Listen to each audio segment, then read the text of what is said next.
Indian മഹാസമുദ്രത്തിലെ കൊച്ചു ദ്വീപുരാഷ്ട്രമായ Maldives. പെരുമഴയ്ക്ക് ശേഷം മാനം തെളിയുന്നതും കാത്ത് കടൽ തീരത്ത് നിൽക്കുകയാണ് ഞാൻ. മഴ കാരണം ഇന്ന് രാവിലെ ഞാൻ ലക്ഷ്യമിട്ടിരുന്ന ഒരു ബോട്ട് യാത്ര നടന്നിരുന്നില്ല. മഴയൊന്നു തോർന്നപ്പോൾ തെരുവിൽ തിരക്ക് തുടങ്ങിയിരിക്കുന്നു. വിദ്യാർത്ഥികൾ, ബൈക്കുകളുടെ ഘോഷയാത്ര,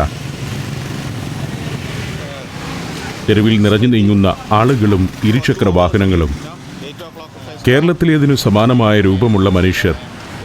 വഴിയോരത്ത് നൂറുകണക്കിന് ബൈക്കുകൾ നിർത്തിയിട്ടിരിക്കുന്നു.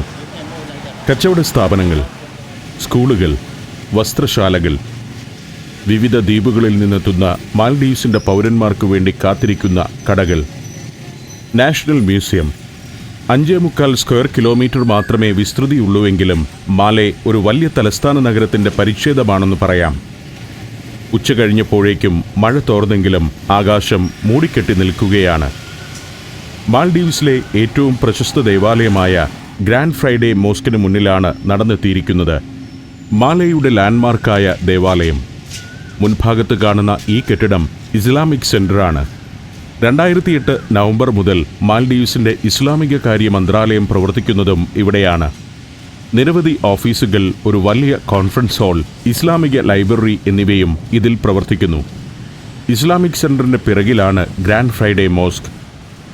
ഗ്രാൻഡ് ഫ്രൈഡേ മോസ്കിനും പോലീസ് ആസ്ഥാനത്തിൻ്റെ ഉയർന്ന മതിൽക്കെട്ടിനുമിടയിലൂടെ നടന്നു. പോലീസ് ആസ്ഥാനത്തിന് മുന്നിലാണ് എത്തിയത്. മൈതാനത്തിനപ്പുറം കടലാണ്. ഉയർന്നു നിൽക്കുന്ന കൂറ്റൻ കൊടിമരവും അതിൽ പാറിക്കളിക്കുന്ന വലിയൊരു പതാകയുമാണ് മൈതാനത്തെ പ്രധാന കാഴ്ച. മൈതാനവക്കത്തെ മരച്ചുവടുകളിലൊക്കെ ധാരാളം ടൂറിസ്റ്റുകൾ. സഞ്ചാരികളുടെ പറുദീസയാണ് മാൽഡീവ്സ്.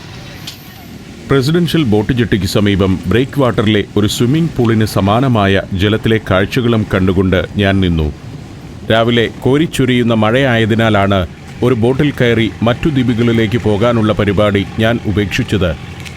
ഒരു സബ്മറൈനിൽ കയറി കടലിനടിയിലേക്ക് പോകാമെന്നാണ് ഇപ്പോഴത്തെ തീരുമാനം. മാൽഡീവ്സിൻ്റെ ദ്വീപുകൾ എങ്ങനെയാണ് രൂപപ്പെട്ടിരിക്കുന്നതെന്നും കടലിനടിയിലെ ജൈവ വൈവിധ്യം എന്താണെന്നുമൊക്കെ നേരിൽ കാണാൻ അവസരം നൽകുന്ന സബ്മറൈൻ. അതിലേക്ക് എന്നെ കൂട്ടിക്കൊണ്ടു പോകാൻ വരുമെന്ന് പറഞ്ഞിരിക്കുന്ന ബോട്ട് കാത്താണ് ഞാൻ നിൽക്കുന്നത്. കോസ്റ്റ് ഗാർഡിൻ്റെയും ഫയർ ആൻഡ് റെസ്ക്യൂ സർവീസിൻ്റെയും ഒക്കെ ബോട്ടുകൾ തലങ്ങും വിലങ്ങും പോകുന്നത് ഇവിടെ നിൽക്കുമ്പോൾ കാണാം. അതുകൂടാതെ 5 സ്റ്റാർ റിസോർട്ടുകളുടെ അത്യാഡംബരമുള്ള ബോട്ടുകൾ ഗസ്റ്റുകളെ കൊണ്ടുവന്നിറക്കാനും തലസ്ഥാനമാലയിലെ കാഴ്ചകൾ കണ്ട ശേഷം അവരെ കൊണ്ടുപോകാനുമൊക്കെ ഇവിടെ എത്തുന്നു. കുറുംബ റിസോർട്ടിൻ്റെ ബോട്ടാണിത്. മാൽഡീവ്സിലെ പ്രശസ്തമായൊരു 5 സ്റ്റാർ റിസോർട്ടാണ് കുറുംബ. ഞാൻ പണ്ട് ബോട്ടിൽ ആ റിസോർട്ടിന് ചുറ്റുമൊന്ന് കറങ്ങിയിട്ടുണ്ട്. കുറുംബ പോലെ നിരവധി റിസോർട്ടുകളുണ്ട് മാൽഡീവ്സിൽ. ഓരോന്നും ഒറ്റപ്പെട്ട ഓരോ ദ്വീപിലാണ് പ്രവർത്തിക്കുന്നത്. ഇത്തരം ബോട്ടുകളിൽ മണിക്കൂറുകളോളം യാത്ര ചെയ്ത് അവിടെ എത്തുന്ന സഞ്ചാരികൾ പിന്നെ കടലിന് നടുവിലെ ആ ഒറ്റപ്പെട്ട തുരുത്തിലാവും വസിക്കുക.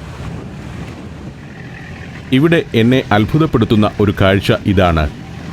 ഒരു ചെറുവള്ളത്തിൽ ചെറിയ കോരുവലയുമായി സഞ്ചരിച്ച് 2 പേർ ബ്രേക്ക് വാട്ടറിൽ പൊങ്ങിക്കിടക്കുന്ന കടലാസും കുപ്പിയും മറ്റു മാലിന്യങ്ങളുമൊക്കെ കോരി മാറ്റുന്നു. മാൽഡീവ്സ് എന്ന കൊച്ചു രാജ്യം തങ്ങളുടെ ടൂറിസം വളർത്തുന്നതിനും കടൽ ശുചിയാക്കിയിടുന്നതിനും നടത്തുന്ന പ്രയത്നമാണ് ഇക്കാണുന്നത്. നാം മാൽഡീവ്സിൻ്റെ കടൽ തീരത്തെയും ജലശുദ്ധിയെയും പ്രകീർത്തിക്കുമ്പോൾ പ്രകൃതി വരദാനമായി വെച്ചു നീട്ടിയത് മാത്രമല്ല ഇതെന്നറിയണം.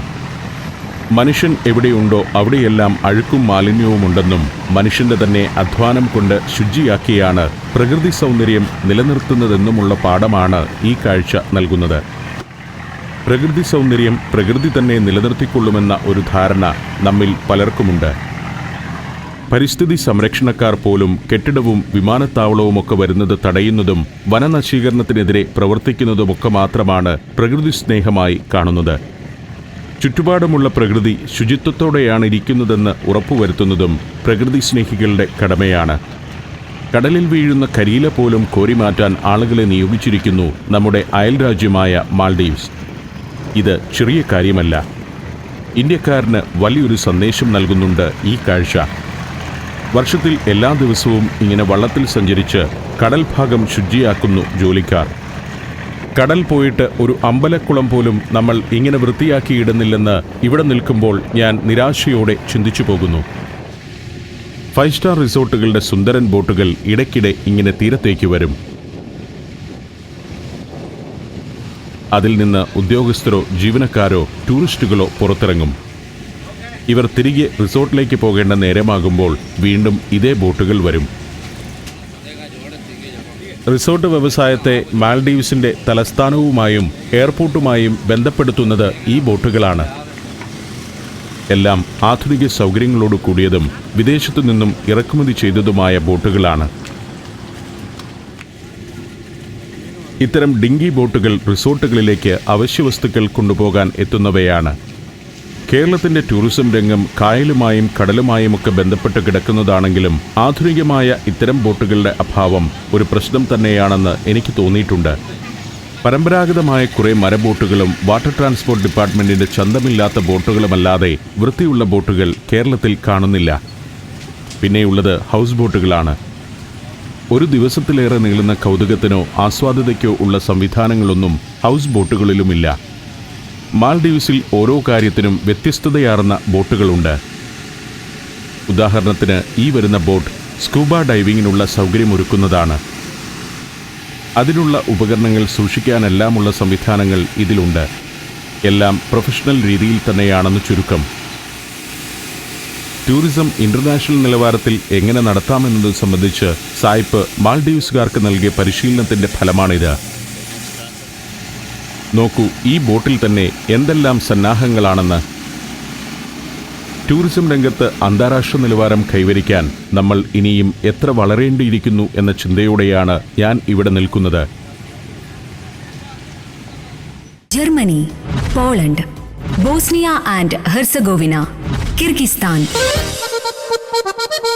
സഞ്ചാരം വോള്യം നമ്പർ 19 ഫുൾ HD-യിലുള്ള ഈ അപൂർവ ദൃശ്യയാത്രാ വിവരണ ശേഖരം സ്വന്തമാക്കാൻ സഞ്ചാരം എന്ന് SMS ചെയ്യൂ. ഫോൺ 9995444222. മൈതാന അതിരിലെ മരച്ചുവടുകളിൽ കുറെ ആളുകളുണ്ട്. ഇവരിൽ പലരും സബ്മറൈനിലെ ആഴക്കടൽ യാത്രയ്ക്ക് ഒരുങ്ങിയെത്തിയിരിക്കുന്നവരാണ്. കാത്തിരിപ്പുകാരുടെ എണ്ണം കൂടി വന്നു. ഇവരൊക്കെ സബ്മറൈൻ യാത്ര ബുക്ക് ചെയ്തിരിക്കുന്നവർ തന്നെയാണ്. സബ്മറൈനിലേക്ക് കൊണ്ടുപോകാനുള്ള ബോട്ട് ഏതെന്ന് നിശ്ചയമില്ലെങ്കിലും ആ ബോട്ടിലേക്ക് കുറേ പേർ കൂട്ടിനുണ്ടെന്ന സമാധാനത്തിൽ കാത്തു നിൽക്കുകയാണ് ഞാൻ. ശാന്തമായ കടൽപ്പരപ്പിലൂടെയുള്ള സ്പീഡ് ബോട്ടിൻ്റെ വരവ് ഒരു കാഴ്ച തന്നെയാണ്. അങ്ങകലെയുള്ള ഏതോ റിസോർട്ടിൽ നിന്നും തലസ്ഥാന ദ്വീപിലേക്ക് വരുന്ന ബോട്ടാവാം. ഇതിൻ്റെയൊക്കെ സൗന്ദര്യം ഒന്ന് വേറെ തന്നെയാണ്. ഈ ബോട്ടുകളൊന്നും മാൽഡീവ്സിൽ നിർമ്മിച്ചവയല്ല. കോടികൾ മുടക്കി വിദേശത്തു നിന്നും വരുത്തുന്നവയാണ്. ഗുണനിലവാരമുള്ള സർവീസുകൾ ലഭ്യമാക്കുന്നിടത്തെ ഗുണനിലവാരമുള്ള ടൂറിസം ഉണ്ടാകൂ. ഒരു ബോട്ടിലേക്ക് എൻ്റെ കൂടെ മരച്ചോട്ടിൽ നിന്നിരുന്ന ആളുകൾ കയറുന്നത് കണ്ടു. ഞാനും അവരുടെ കൂടെ അകത്തേക്ക് കയറി. സബ്മറൈനിലേക്ക് യാത്രികരെ കൊണ്ടുപോകുന്ന ബോട്ടാണിത്. മുങ്ങിക്കപ്പൽ പുറം കടലിലാണ് കിടക്കുന്നത്. ബ്രേക്ക് വാട്ടറിൽ ഒന്ന് വട്ടം കറങ്ങിയാണ് ബോട്ട് പോകുന്നത്. പിന്നിൽ മാലയുടെ മനോഹര മന്ദിരങ്ങളും വാട്ടർ ഫ്രണ്ട് ഏരിയയുമൊക്കെ കാണാം. റെസിഡൻഷ്യൽ ബോട്ട് ജെട്ടിയും റിസോർട്ടുകളുടെ ആഡംബര ബോട്ടുകളുമെല്ലാം പിന്നിട്ട് ഞങ്ങളുടെ ബോട്ട് ബ്രേക്ക് വാട്ടറിൽ നിന്നും പുറത്തേക്ക് നീങ്ങുകയാണ്. ഒരു ഭാഗത്ത് ഫിഷിംഗ് ബോട്ടുകളുടെ നീണ്ട നിര, ഇടതുഭാഗത്ത് അനേകം ചില്ലുജാലകങ്ങളോട് കൂടിയ കറുത്ത വലിയ കെട്ടിടം മാൽഡീവ്സ് മോണിറ്ററി അതോറിറ്റിയുടെ കാര്യാലയമാണ്. മാൽഡീവ്സ് റിപ്പബ്ലിക്കിൻ്റെ സെൻട്രൽ ബാങ്ക്. രാജ്യത്തിൻ്റെ നാണയനയങ്ങൾ രൂപീകരിക്കപ്പെടുന്നതും കറൻസി ഇറക്കുന്നതുമെല്ലാം അവിടെ നിന്നുമാണ്. ബോട്ട് ബ്രേക്ക് വാട്ടറിൽ നിന്നും പുറത്തേക്കിറങ്ങിയിരിക്കുന്നു. ചെറിയ തോതിൽ ഓളത്തള്ളലുണ്ട്. ആകാശം മൂടിക്കെട്ടി നിൽക്കുന്നതിനാൽ ദൃശ്യങ്ങൾക്കൊന്നും ഒരു മിഴിവില്ല. നല്ല സൂര്യപ്രകാശമുള്ളപ്പോഴേ മാലയുടെ സൗന്ദര്യത്തിളക്കം ക്യാമറയിൽ പകർത്താനാവൂ. ഇതാണ് കടലിൽ നിന്നുള്ള മാലൈ നഗരത്തിൻ്റെ കാഴ്ച. ചുറ്റും ബോട്ടുകൾ വലയം തീർത്തിരിക്കുന്ന ഒരു നഗരം. നേരത്തെ കണ്ട സ്കൂബ ഡൈവിംഗുകാരുടെ ബോട്ടായ സറീന ഇവിടെയുണ്ട്. വിവിധ ദ്വീപുകളിലേക്ക് 1-2 ദിവസം നീളുന്ന യാത്ര നടത്തുന്ന ബോട്ടുകളാണ് ഇക്കാണുന്നത്. ചരക്കും യാത്രക്കാരുമായി ഒരേ റൂട്ടിലുള്ള പല ദ്വീപുകളിൽ അടുത്തുകൊണ്ടാവും ചില ബോട്ടുകളുടെ യാത്ര. ഇവിടെ നിന്നും 500ഉം 1000ഉം കിലോമീറ്ററുകൾ അകലെ ജനവാസമുള്ള ദ്വീപുകളുണ്ട്. അവിടേക്കുള്ള കെട്ടിട നിർമ്മാണ സാമഗ്രികൾ മുതൽ ഇന്ധനവും നിത്യോപയോഗ സാധനങ്ങളുമെല്ലാം ഇത്തരം ബോട്ടുകളിലാണ് കൊണ്ടുപോകുന്നത്. കണ്ടെയ്നറുകളുടെ ഒരു യാർഡിനടുത്തേക്കാണ് ഇപ്പോൾ എത്തുന്നത്. ചെറിയൊരു തുറമുഖമാണ് മാൽഡീവ്സിൻ്റേത്. ചെറിയ രാജ്യത്തിൻ്റെ ആവശ്യങ്ങൾക്ക് ചേർന്ന ചെറിയൊരു പോർട്ട്. 4 ലക്ഷത്തിൽ താഴെ മാത്രമാണ് രാജ്യത്തെ ആകെ ജനസംഖ്യ. അവർക്കുള്ള സാധനങ്ങൾ ഇറക്കുമതി ചെയ്യപ്പെടുന്നത് ഇവിടെയാണ്. ഭക്ഷ്യവസ്തുക്കളും നിത്യോപയോഗ വസ്തുക്കളും വാഹനങ്ങളും യന്ത്രങ്ങളുമെല്ലാം ഇന്ത്യ, ചൈന, മലേഷ്യ, ജപ്പാൻ തുടങ്ങിയ രാജ്യങ്ങളിൽ നിന്നുമാണ് ഇവിടേക്ക് ഇറക്കുമതി ചെയ്യുന്നത്. സമുദ്രോൽപ്പന്നങ്ങൾ മാത്രമാണ് മാൽഡീവ്സിന് കയറ്റുമതി ചെയ്യാനുള്ളത്. അതിനെല്ലാം കൂടി 2 തുറമുഖങ്ങൾ ഈ രാജ്യത്തുണ്ട്. ഗാൻ എന്ന സ്ഥലത്താണ് അടുത്ത തുറമുഖം. മാലേ തുറമുഖത്തിന്റെ ഭാഗങ്ങൾ കുറച്ചുകൂടി വിപുലപ്പെടുത്തുന്നുണ്ട് ഇപ്പോൾ. സ്വർണ്ണവർണ്ണമാർന്ന ജാലകങ്ങളുമായി അക്കാണുന്ന കെട്ടിടമാണ് മാൽഡീവ്സ് പോർട്സ് ലിമിറ്റഡിന്റെ ആസ്ഥാനം. പൂർണ്ണമായും ഗവൺമെന്റ് നിയന്ത്രണത്തിലാണ് ഈ കമ്പനിയുടെ പ്രവർത്തനം. അങ്ങേയറ്റത്ത് ചുവന്ന മേൽക്കൂരയും വെളുത്ത ചുവരുകളുമുള്ള ഒരു കെട്ടിട സമുച്ചയം കാണാം. അതാണ് ഇന്ദിരാഗാന്ധി മെമ്മോറിയൽ ഹോസ്പിറ്റൽ. രാജീവ് ഗാന്ധി പ്രധാനമന്ത്രിയായിരുന്ന കാലത്ത് ഇന്ത്യ മാൽഡീവ്സിന് നൽകിയ സമ്മാനമാണ് ആ ആശുപത്രി. ഈ രാജ്യത്തെ തന്നെ ഏറ്റവും പ്രമുഖമായ സ്പെഷ്യാലിറ്റി ഹോസ്പിറ്റലാണത്. അങ്ങകലെ കടലിൽ ഒരു പ്ലാറ്റ്ഫോം ഉയർന്നു നിൽക്കുന്നു. സബ്മറൈനിലേക്ക് കയറാനുള്ള പ്ലാറ്റ്ഫോമാണത്. അങ്ങോട്ട് ഇനിയും കുറേ ദൂരം കൂടി പോകാനുണ്ട്. ഞാൻ വീണ്ടും പുറകോട്ട് തിരിഞ്ഞു നോക്കുമ്പോൾ മാലേ എന്ന തലസ്ഥാന ദ്വീപിനെ ഏകദേശം പൂർണ്ണമായി കാണാം. ബോട്ട് പ്ലാറ്റ്ഫോമിലേക്ക് അടുക്കുകയാണ്. കടലിൻ്റെ അടിത്തട്ടിൽ ഉറപ്പിച്ചു നിർത്തിയിരിക്കുന്ന പ്ലാറ്റ്ഫോമാണിത്. ഇവിടേക്കാണ് മുങ്ങിക്കപ്പൽ വന്നടുക്കുന്നത്. ഈ പ്ലാറ്റ്ഫോമിൽ നിന്ന് വേണം യാത്രക്കാർ അതിലേക്ക് കയറാൻ. മുങ്ങിക്കപ്പൽ ഇവിടെ നിന്നും പുറപ്പെട്ട് പവിഴപ്പുറ്റുകൾക്കിടയിലൂടെ ഒന്ന് ചുറ്റിവരും. ബോട്ട് പ്ലാറ്റ്ഫോമിലടുത്തു. ജീവനക്കാരൻ ഒരു തോട്ടി കൊണ്ട് കടലിൽ വീണുകിടക്കുന്ന വടം പൊക്കിയെടുത്തു. സബ്മറൈൻ യാത്രയ്ക്കുള്ള ടിക്കറ്റ് ഞാൻ ഇന്നലെ തന്നെ ബുക്ക് ചെയ്തിരുന്നു. അടുത്ത ദിവസം സബ്മറൈൻ യാത്ര നടത്താമെന്നാണ് തീരുമാനിച്ചിരുന്നത്. മഴ കാരണം ഇന്ന് ദ്വീപുകളിലേക്കുള്ള ബോട്ട് യാത്ര ഉപേക്ഷിക്കേണ്ടി വന്നതിനാൽ സബ്മറൈൻ യാത്ര ഇന്നത്തേക്ക് മാറ്റിയെടുക്കുകയായിരുന്നു.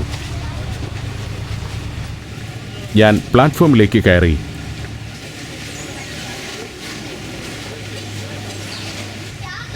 ഇത് ആളുകളുടെ ഒരു കാത്തിരിപ്പ് സ്ഥലം കൂടിയാണ്.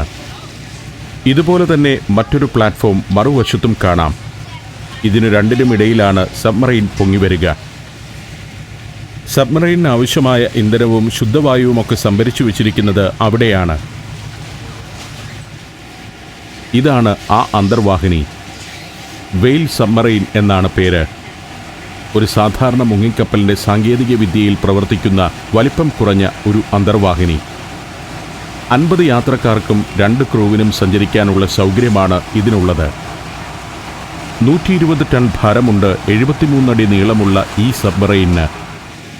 1994 മുതൽ ഈ അന്തർവാഹിനി മാൽഡീവ്സിൻ്റെ കടലിലുണ്ട്. മുങ്ങിക്കപ്പൽ നിർമ്മാണ രംഗത്തെ വിദഗ്ധരായ ജർമ്മനിയിലെ ബ്രൂക്കർ കമ്പനിയാണ് ഇതിൻ്റെ നിർമ്മാതാക്കൾ. കടലിൻ്റെ ഏറ്റവും താഴ്ചയിലേക്ക് ടൂറിസ്റ്റുകളുമായി പോകുന്ന ലോകത്തെ ഏക സബ്മറൈനാണിത്. ഫ്രഞ്ചുകാരും മാൽഡീവ്സുകാരുമായ നല്ല പരിശീലനം സിദ്ധിച്ച പൈലറ്റുമാരാണ് ഇതിനെ കടലിൻ്റെ ആഴങ്ങളിലേക്ക് നയിക്കുക. 52 ആളുകൾക്ക് കുറഞ്ഞത് 100 മണിക്കൂറെങ്കിലും കടലിനടിയിൽ സുരക്ഷിതമായിരിക്കാനുള്ള ഓക്സിജനും ഭക്ഷണവും വെള്ളവും സുരക്ഷാ സംവിധാനങ്ങളുമൊക്കെയായാണ് ഓരോ തവണയും ഈ സബ്മറൈൻ 45 മിനിറ്റ് നീളുന്ന ആഴക്കടൽ യാത്രയ്ക്ക് പുറപ്പെടുക. യാത്രക്കാർ ഓരോരുത്തരെയായി സബ്മറൈനിലേക്ക് കയറ്റി തുടങ്ങി. പ്ലാറ്റ്ഫോമിൽ നിന്നും ഒരു ചെറുപാലത്തിലൂടെ അന്തർവാഹിനിയുടെ നെറുകയിലേക്കാണ് ഇറങ്ങുന്നത്. ഇവിടെ ഉയർന്നു നിൽക്കുന്ന ഒരു ക്യാബിനുണ്ട്. അതിലൂടെയാണ് സബ്മറൈനുള്ളിലേക്ക് ഇറങ്ങുന്നത്. ആളുകൾ അകത്തിറങ്ങിക്കഴിഞ്ഞാൽ ക്യാബിൻ വാതിൽ ചേർത്തടയ്ക്കും. ക്യാബിൻ്റെ മുകളിലാണ് റേഡിയോ സിഗ്നൽ നൽകുന്ന ആൻറ്റിനയും മറ്റും സ്ഥാപിച്ചിരിക്കുന്നത്. വൃത്താകാരത്തിലുള്ള ഒരു പൊത്തിലൂടെ വേണം താഴേക്കിറങ്ങാൻ. വാട്ടർ റെസിസ്റ്റൻ്റ് സംവിധാനമാണ് പൊത്തിൻ്റെ വൃത്താകാര മൂടിക്കുള്ളത്. ഞാൻ താഴേക്കിറങ്ങി. കുത്തനെയുള്ള കോണിയിലൂടെ അല്പം ആയാസപ്പെട്ടു വേണം താഴെയെത്താൻ. 2 നിരകളിലായി ചില്ലുജാലകത്തിന് അഭിമുഖമായാണ് ആളുകൾ ഇരിക്കുന്നത്. വ്യൂ പോർട്ട് എന്നാണ് സബ്മറൈനിലെ വൃത്താകാരത്തിലുള്ള ചില്ലുജാലകങ്ങൾ അറിയപ്പെടുന്നത്. ഓരോരുത്തരായി ഇറങ്ങി വരാനാണ് കൂടുതൽ സമയമെടുക്കുന്നത്. ശ്രദ്ധാപൂർവം ഇറങ്ങണം. 50 യാത്രികർക്ക് സഞ്ചരിക്കാമെങ്കിലും 48 പേരെയാണ് സാധാരണ യാത്രയിൽ ഉൾപ്പെടുത്താറുള്ളത്. 2 പേർക്ക് പുറംകാഴ്ച കാണാൻ ഒരു ജാലകം എന്ന നിലയിൽ ആകെ 24 വ്യൂ പോർട്ടുകളാണ് ഇതിനുള്ളത്. $85 ഒരാൾക്കുള്ള ടിക്കറ്റ് നിരക്ക്. 5000 രൂപയോളം. കടലിൻ്റെ അടിത്തട്ട് കാണാൻ മറ്റു സാഹചര്യമില്ലെന്നിരിക്കെ ഇത്രയും തുക മുടക്കുന്നത് നഷ്ടമാണെന്ന് പറയാനുമാവില്ല. ഗോണി മടക്കി മുകളിൽ ലോക്ക് ചെയ്തു വെച്ചു. മുകളിലെ കവാടം അടച്ചു. ഇപ്പോൾ നീണ്ട ഒരു ഹോള് പോലെയായി സബ്മറൈനിൻ്റെ അകം. നേരത്തെ കണ്ട പ്ലാറ്റ്ഫോമിൻ്റെ അടിഭാഗമാണ് പുറത്തു കാണുന്നത്. ക്യാമറയൊക്കെ ഒരുക്കുകയാണ് മിക്കവരും. കടലിനടിയിലേക്കാണല്ലോ പോകുന്നത്. പക്ഷേ ഇതിനുള്ളിലിരിക്കുമ്പോൾ ആർക്കും ഭയം തോന്നില്ല. അകത്ത് ചെറിയ ശബ്ദത്തിൽ സംഗീതവുമുണ്ട്. സബ്മറൈൻ ഇപ്പോൾ കടൽ നിരപ്പിൽ നിന്നും 6 അടി താഴ്ചയിലാണ്. പുറത്ത് നല്ല തെളിഞ്ഞ ജലം ഓളം വെട്ടുന്നു. സബ്മറൈനിൽ ഓക്സിജൻ നിറച്ചുകൊണ്ടിരിക്കുകയാണ് ഇപ്പോൾ. ചില അനൗൺസ്മെൻറ്റുകൾ മുഴങ്ങുന്നുണ്ട്. സുരക്ഷാ നിർദ്ദേശങ്ങളാണ് കൂടുതലും. ഇന്ത്യൻ നേവിയുടെ സബ്മറൈനുകൾ അപകടത്തിലായ വാർത്തകളിൽ നിന്നും ചെല്ലുന്നയാളാകയാൽ എനിക്ക് ചെറിയൊരു ഉത്കണ്ഠയുണ്ട്. ഇവരുടെ സുരക്ഷാ നിർദ്ദേശങ്ങൾ ആ ഉത്കണ്ഠയുടെ ആഴം വർദ്ധിപ്പിക്കുന്നതുമാണ്. എന്തെങ്കിലും കാരണവശാൽ സബ്മറൈൻ കടലിനടിയിൽ നിശ്ചലമായി പോയാൽ ലൈഫ് ജാക്കറ്റുകൾ അണിഞ്ഞ് ആളുകൾ മുകളിലേക്ക് പൊങ്ങി വരണം. അത് സാധ്യമാകുമോ എന്ന കാര്യത്തിൽ ആർക്കാണ് ഉറപ്പുണ്ടാവുക? ആദ്യത്തെ അനൗൺസ്മെൻറ്റുകൾ കഴിഞ്ഞ് കുറേ നേരം കൂടി കാത്തിരുന്നു. ആളുകളെല്ലാം ജനാലയിലൂടെ പുറത്തേക്ക് നോക്കിയിരിക്കുകയാണ്. പ്ലാറ്റ്ഫോമുകൾക്കിടയിൽ നിന്നും പുറത്തിറങ്ങി. സബ്മറൈൻ താഴ്ന്നു തുടങ്ങി. എത്രയടി താഴ്ന്നുവെന്നുള്ളത് ഡിജിറ്റൽ ബോർഡിൽ കാണാം. ഈ സമയത്ത് വ്യൂ പോർട്ടിലൂടെ നീല നിറമുള്ള കടലാണ് കാഴ്ച. കടലിനടിയിലെ ചില അന്തേവാസികളെയൊക്കെ കണ്ടു തുടങ്ങി. വിചിത്രമായ ഒരു ലോകത്തേക്കാണ് ഇറങ്ങുന്നത്. പവിഴപ്പുറ്റുകളുടെ ലോകത്ത് 100 അടിയിലേറെ താഴ്ചയിൽ സഞ്ചരിക്കാൻ പോകുന്നു. ആവേശമുണർത്തുന്ന കാര്യം, യാത്രക്കാരെല്ലാം ആകാംക്ഷയോടെയും തെല്ലൊരു അക്ഷമയോടെയുമാണ് ഇരിക്കുന്നത്. 90 അടി താഴ്ചയിലേക്ക് സബ്മറൈൻ എത്തിക്കൊണ്ടിരിക്കുന്നു. അത്ഭുത കാഴ്ചകളുടെ ഒരു ലോകത്തേക്ക് താഴ്ന്നിറങ്ങുകയാണ്. പവിഴപ്പുറ്റുകൾ, അതിനിടയിലൂടെ നീങ്ങുന്ന വർണ്ണ മത്സ്യങ്ങൾ. ഇനിയങ്ങോട്ട് കുറേ സമയം ഇവരോടൊത്താണ് സഞ്ചാരം. പല രൂപത്തിലുള്ള പവിഴപ്പുറ്റുകൾ. അവയിൽ ചലിക്കുന്നതും ചലിക്കാത്തതുമുണ്ട്. ചിലയിടത്തെത്തുമ്പോൾ കടലിൻ്റെ അടിത്തട്ട് കാണാം. മലനിരകളും താഴ്വരകളുമൊക്കെ കടലിനടിയിലുമുണ്ട്. പവിഴപ്പുറ്റുകൾക്കിടയിലാണ് ഏറ്റവും വർണ്ണവൈവിധ്യമുള്ള മത്സ്യങ്ങൾ വസിക്കുന്നത്. ഒരേ തരം വർണ്ണമത്സ്യത്തിൻ്റെ വലിയ പറ്റങ്ങളെയും ഇതിനിടയിൽ കാണാനാവും. സ്ഫടിക സമാനമായ ജലമായതിനാൽ ഇത്രയും ആഴത്തിലും വെളിച്ചമെത്തുന്നുണ്ട്. കൂടാതെ സബ്മറൈൻ്റെ അടിയിലും വശങ്ങളിലും ലൈറ്റുകൾ സ്ഥാപിച്ചിട്ടുമുണ്ട്. കടലിൻ്റെ അടിത്തട്ടിലൂടെയുള്ള ദീർഘമായ യാത്ര ആരംഭിച്ചിട്ടേയുള്ളൂ. പവിഴപ്പുറ്റുകൾക്കിടയിലൂടെയുള്ള ഈ യാത്ര പ്രേക്ഷകർക്ക് വ്യത്യസ്തമായൊരു അനുഭവമായിരിക്കുമെന്ന് എനിക്കുറപ്പുണ്ട്. ആകാശത്തുകൂടിയും കരയിലൂടെയും കടൽ പരപ്പിലൂടെയുമൊക്കെ നീണ്ട സഞ്ചാരം ഇപ്പോൾ കടലിനടിയിലേക്കും എത്തിയിരിക്കുകയാണ്.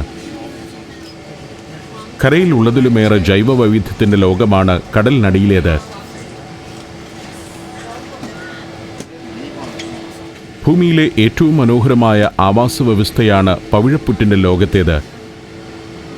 അനേകം കോടി ജീവിക്കുന്നതും മരിച്ചതുമായ കോറലുകളുടെ കൂട്ടങ്ങൾ ആയിരക്കണക്കിന് വർഷങ്ങൾ കൊണ്ട് അടിഞ്ഞുകൂടിയാണ് പവിഴപ്പുറ്റുകൾ രൂപപ്പെട്ടിരിക്കുന്നത്. കടലിനടിയിലെ പൂന്തോട്ടമാണ് പവിഴപ്പുറ്റുകൾ. പല വർണ്ണങ്ങൾ, പല രൂപങ്ങൾ, പല വലിപ്പം.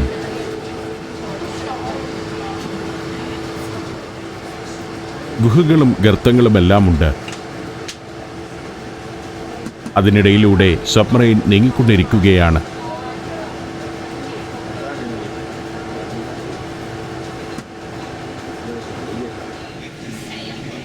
കടലിൻ അഗാധതയിലെ വ്യത്യസ്തമായ ഒരു ലോകത്തിൻ്റെ കാഴ്ചയിൽ അത്ഭുതം കൂറിയിരിക്കുന്ന സഞ്ചാരികൾക്കിടയിൽ അവരിലൊരാളായി ഞാനുമിരുന്നു.